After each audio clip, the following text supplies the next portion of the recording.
পৃথিবীর ইতিহাসে এমন একজন জালেম দেখাতে পারবেন না যে জালেম জুলুম করেছে আর তার প্রায়শ্চিত্ত তাকে দুনিয়াতে পেতে হয় না। পৃথিবীর ইতিহাসের সর্বপ্রথম জালিম, মানব সভ্যতার মানব ইতিহাসের সর্বপ্রথম জালিম ছিল কাবিল।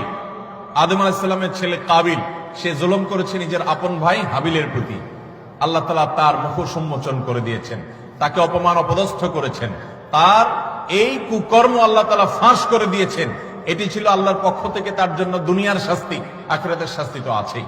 পৃথিবীর ইতিহাসে বহু জালেম গিয়েছে, নমরুদ জুলুম করেছে, আবু জাহাল জুলুম করেছে, উতবা সাহেবা জুলুম করেছে, অনেক পরাশক্তি জুলুম করেছে।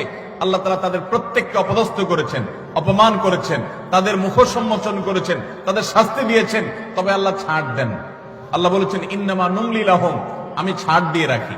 ইন্না কাইদি মাতীন, ছাড় দেওয়ার পরে যখন ধরি সে ধরাটা বড় শক্ত, সেটা থেকে বাঁচার কোনো উপায় থাকে?